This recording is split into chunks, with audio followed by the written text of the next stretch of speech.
Welcome, everyone, to the Information's TITV. My name is Akash Pasricha. It is Monday, August 25th. Hope you had a great weekend. We have got a great show planned for you today.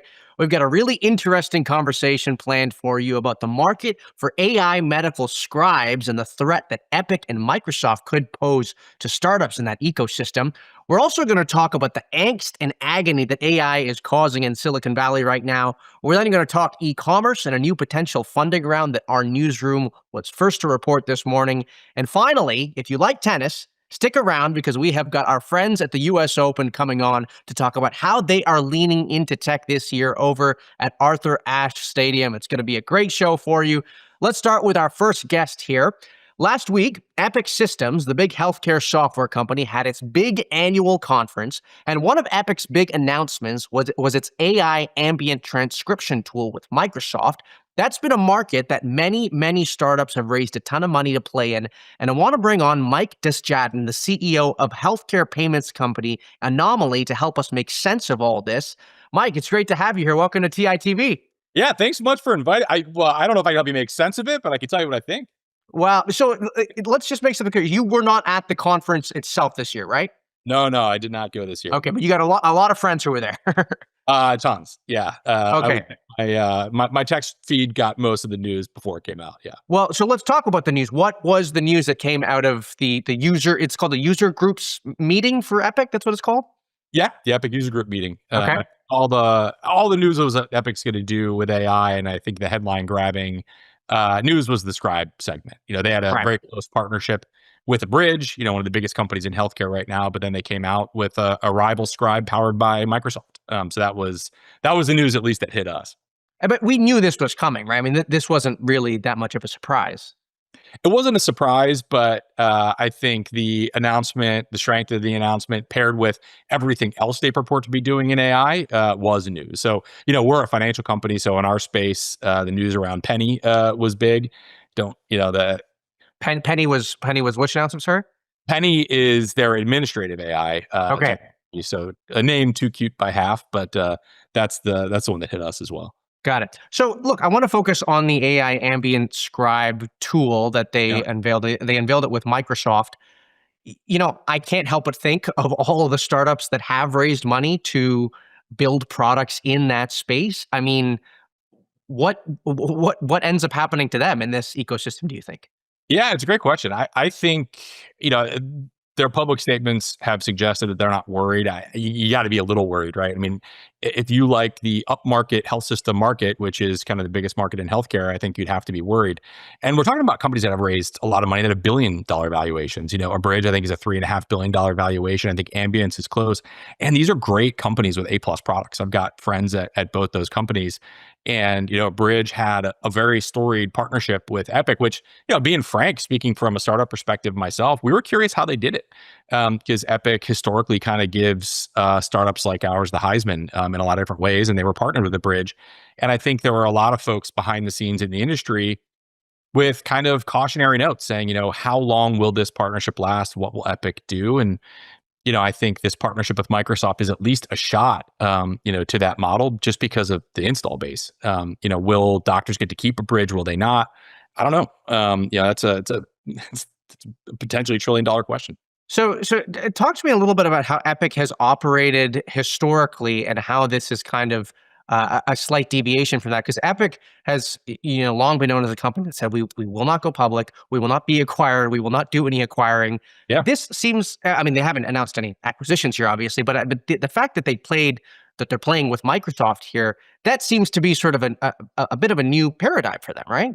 Maybe, but if you think about it, it kind of makes some sense, right? I think behind the scenes of what Epic has always said about not wanting to be acquired or not going public, things like that, is stability. I think if there's one thing that they've been consistent with, is that their partners, the health systems that they serve, these are companies that have been there for 100 years and will be there for another 100 years. So Epic has always said we will be a stable partner to this kind of stable environment. And if you think about their partnership with the Bridge, Bridge is a company on meteoric rise, huge valuations. There's going to be, exits at some point. Then you look at Microsoft. Microsoft is an enormous company. Stability, huge footprints in these health systems. in a sense, though, that's not something Epic has traditionally done. It actually makes a lot of sense given their stated objective of being a stable partner for health systems. And so I just want to go back to where we were at the start of this conversation, which is that these startups, they have been building in the space for a while. Now this 800-pound gorilla enters the space. So what hope do these smaller startups have at competing with the likes of Epic and Microsoft? Yeah. Well, one, I mean, Microsoft has been in the market for some time with the Nuance Dragon products, and they're pretty good.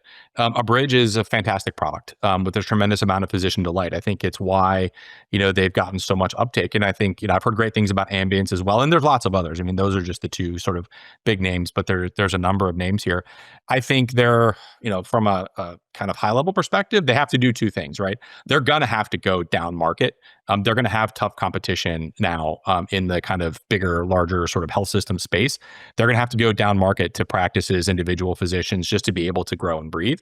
And I think they got to continue to focus on A plus product. There will be health systems that kind of listen to their physicians and want the A plus product. Not suggesting Microsoft's isn't, but that's always kind of what a Bridge is traded on. And then I think it's no secret that they're going to have to creep into other spaces. The revenue cycle space, my space, for example, they're going to have to, and many of them have started coding, for example, talking about things like denials management. And the revenue cycle industry is enormous. You're talking about $150 billion now, going to $300 billion by 2036. So it's right round to play, but it's also a very different industry because documentation and billing seem so adjacent because of the dependencies. You'd think that it's easy to move in, but it's not.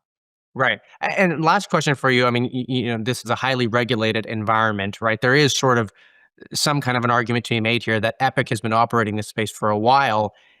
Just from a regulatory perspective, it has those relationships in place compared to smaller startups. You are in a totally separate, not separate, but like you said, revenue cycle is sort of a slightly different sandbox.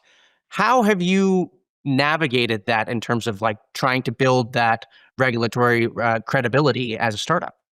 Well, I think for us being in the financial space, if you look across how health systems have utilized Epic and then utilized, different companies and capabilities outside of Epic, the companies and capabilities that last outside of and then integrated in Epic operate in areas of criticality for the health system. Like I have to have the best of X, right?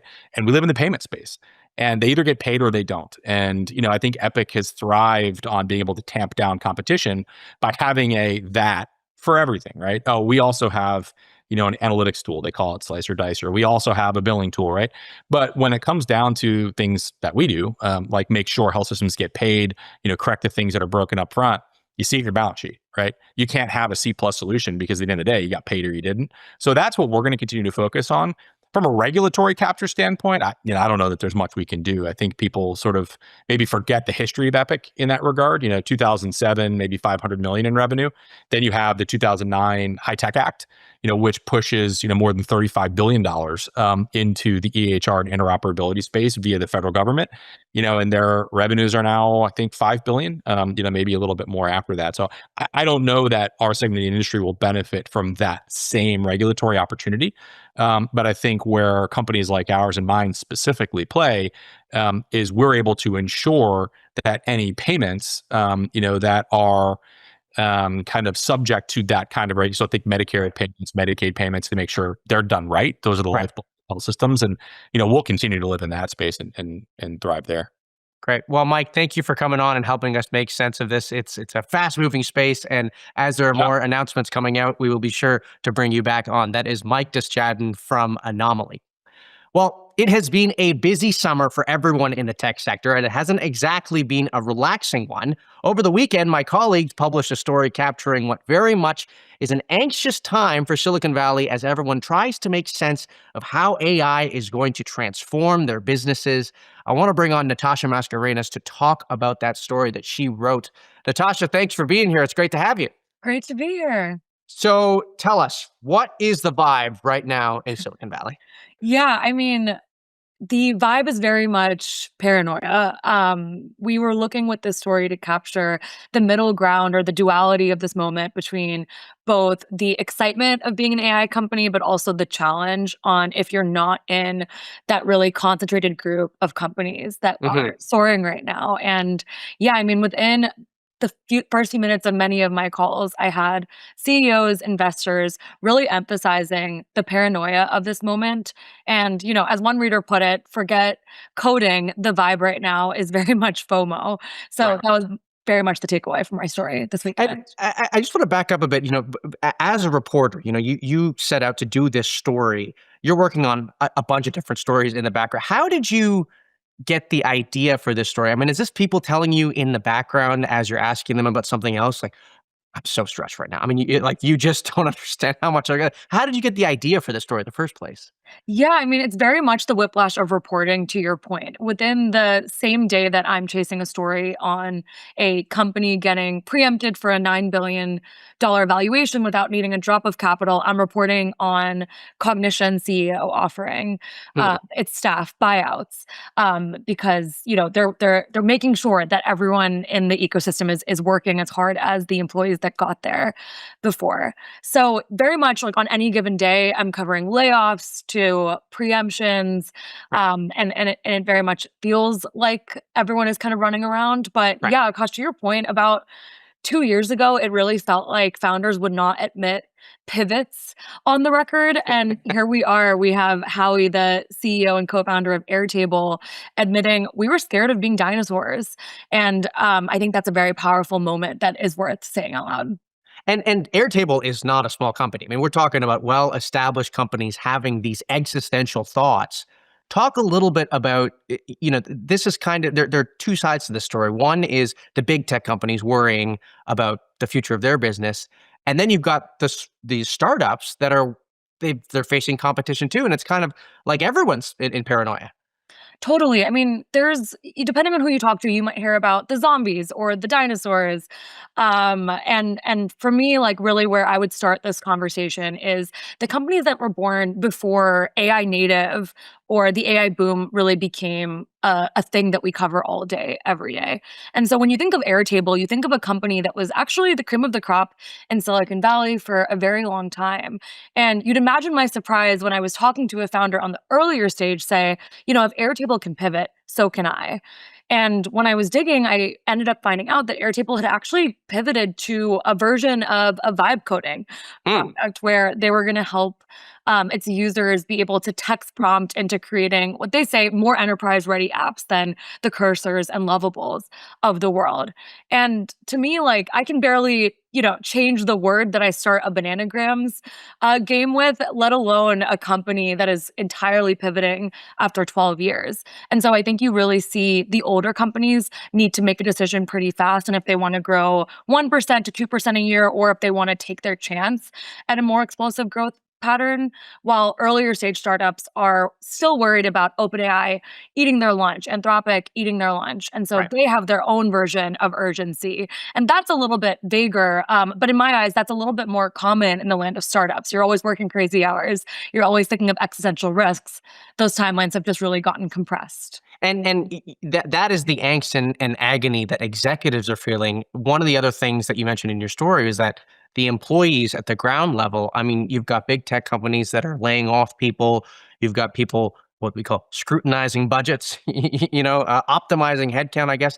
It's also kind of a very anxious time to be an employee at these big tech companies because, I mean, you don't know if the CEO decides that we're going in this direction, suddenly the entire department goes away.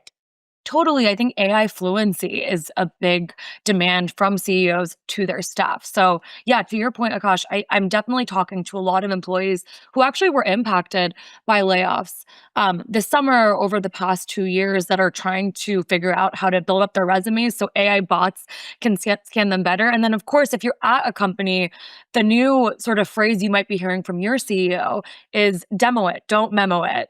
And that is very much a way to say, I want to see you use AI instead of writing about using AI. And I think that can create a lot of pressure and, potential forced exits if you aren't able to keep up. So my last question for you, Natasha, is, does this feels like sort of a new normal that actually it's not unique to tech companies. I mean, I think we've written actually in our applied AI newsletter about how oil and gas companies and manufacturing companies, I mean, everyone is sort of rethinking their business model, I guess, in the era of AI. And so, you have this new normal, and so let's just say it persists for however long the AI hype keeps going.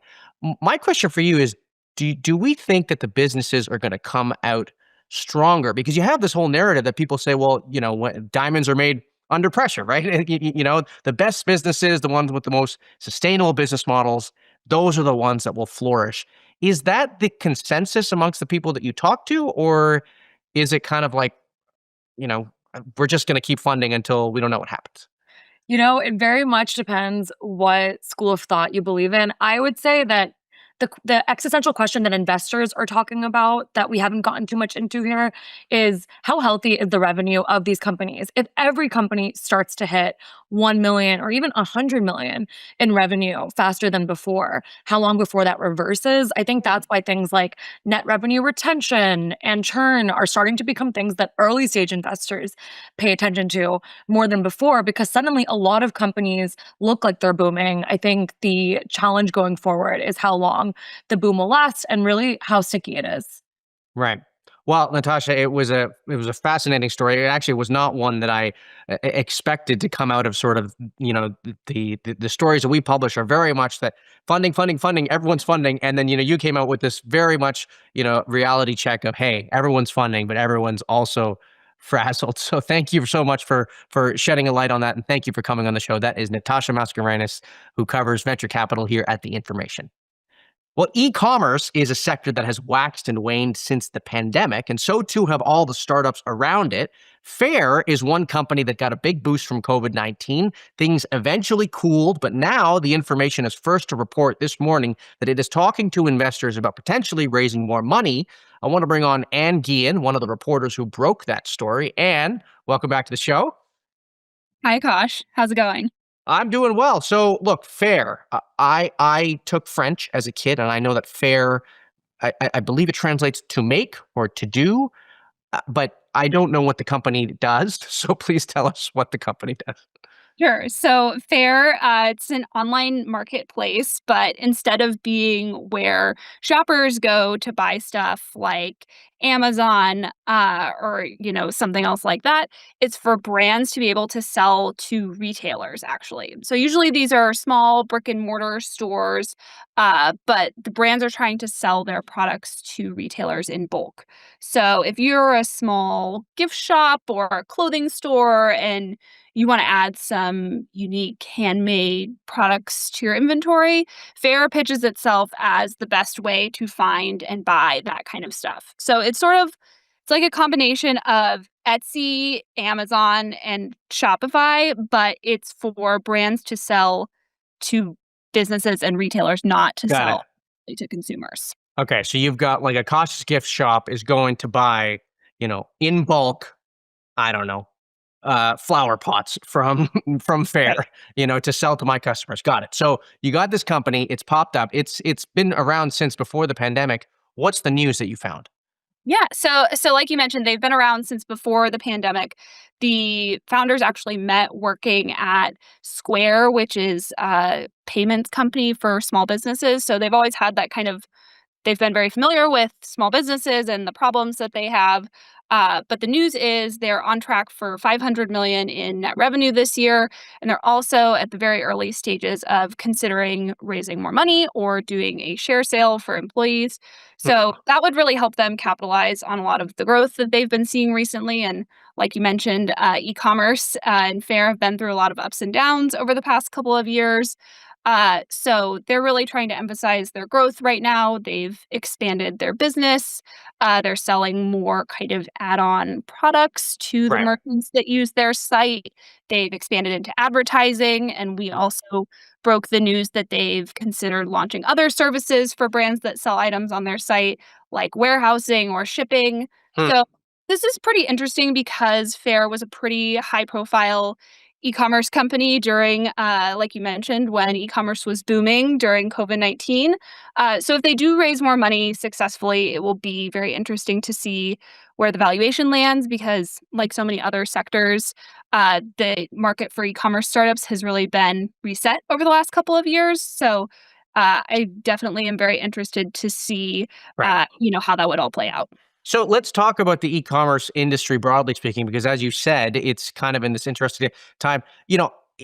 I think the thing that stands out to me is we have all these tariffs that people are watching to see their impact. And yet you have a company like Faire that is saying, we're going to be able to raise all this money.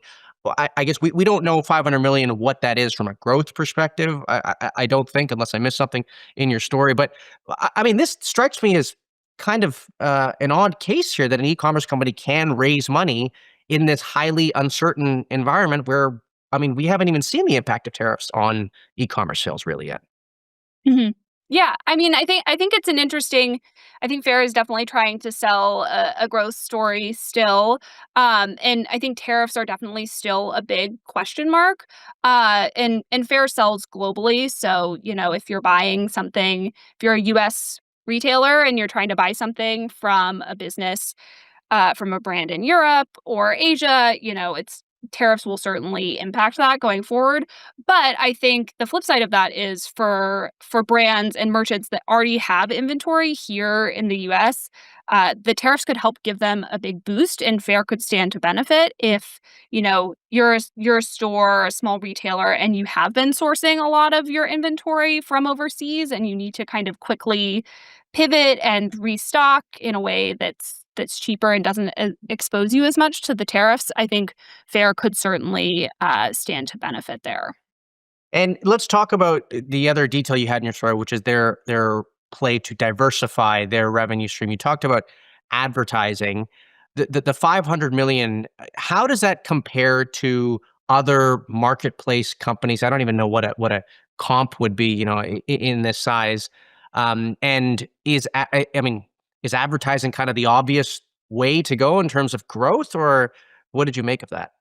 Yeah, I mean, Faire is definitely a little bit tricky to find an exact comp for. Like I mentioned, it's kind of a mashup of different aspects of Etsy, which emphasizes handmade, unique stuff, but they sell. It's where merchants sell directly to consumers. It's kind of like Amazon or Shopify, but not exactly. Again, the B2B kind of aspect of the business Yeah. is makes it a little bit different. But yes, so Faire, in addition to seeing their sales growth kind of pick back up again, they've also looked to diversify their business, and ads are definitely a natural place for a marketplace to go when they're looking to do that. So merchants on selling on Faire can pay to have their products featured more prominently in search results, which is a pretty classic business model. Every marketplace does. Amazon does something very similar, and that's Yeah. become quite a lucrative business for them over the years. So while 500 million might be, pretty small compared to Amazon, I think Faire and their investors would tell you that they hope that one day Faire can be the Amazon of the B2B commerce world. So certainly a lot of opportunity there. And it, of course, is where Akash's gift shop will go to find all of its flower pots Right. when the shop comes to a neighborhood near you. Anne, thank you so much for coming on and explaining that story to us. That is Anne, who covers e-commerce for The Information. Well, the US Open has officially kicked off here in New York City, and one of the things that I've always been fascinated by are the ways in which sporting events like these try to play with the latest and greatest technology. I want to bring on Brian Ryerson, who helps run digital strategy at the United States Tennis Association, to tell us about what his team has got cooking over at Arthur Ashe Stadium this year. Brian, welcome to the show. It's great to have you. Yeah, thanks for having me. So, who's on deck today? Who are we watching this morning? Oh man, we got a lot of good tennis today. A lot of good matchups, and really excited to see how Match Chat's gonna to operate today to give us some of those predictions. Okay, so Match Chat, what is it? So Match Chat is a new feature that we launched. It's I'm going to call it an AI agent that's really focused on giving all of the rundown of what's happening in a match. So it's everything from catch me up. So if I missed the first set and I was late to tune into a match, I can ask what happened, to even deeper insights to things like, who had the most aces, who had the most winners today. Some of the predictions of, who's going to win this match. It even helps, answer if it's a player that you're just learning about and you want to know how to pronounce their name, because we have some really hard player names to pronounce. It will even help you with that. Okay, so And tell me, this is an app that I download when I get Yeah. to the US Open grounds, or I can do it right now? So you can do it right now. So Okay.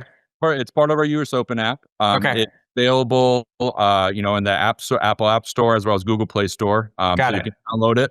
We have a number of features, but our Slam trackers are our premium scoring application there.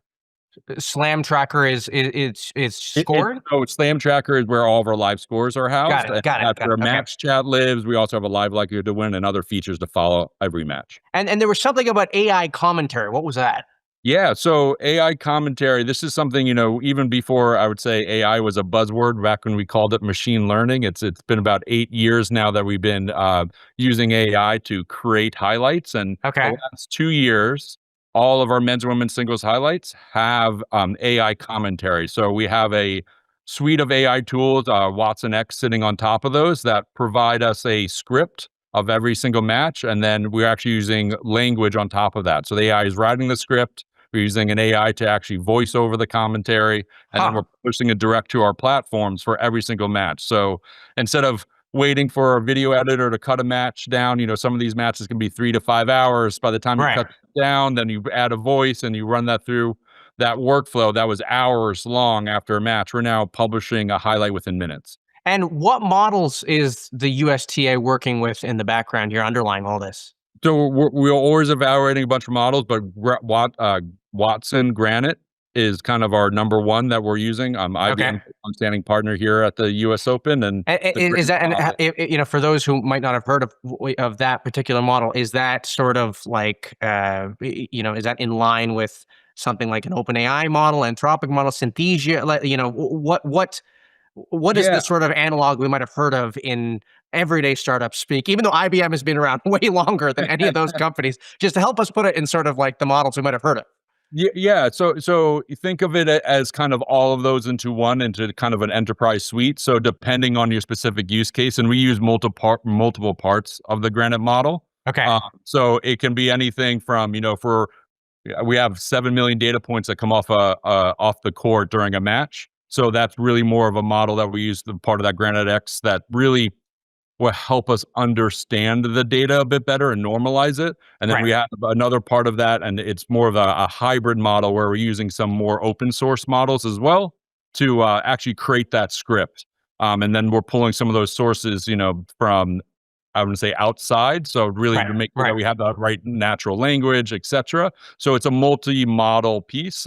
For us, what's important there is that it's enterprise grade and that it's all housed in our data. So our data is pretty safe inside of that.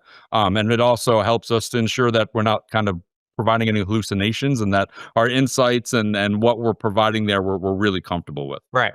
I want to shift very quickly to the gaming work that you guys have going on. So the way I understand it, you've got sort of this tent there on site where people can sort of play esports with Roblox and Fortnite with a US tennis sort of theme attached. Is that one of the exhibits there?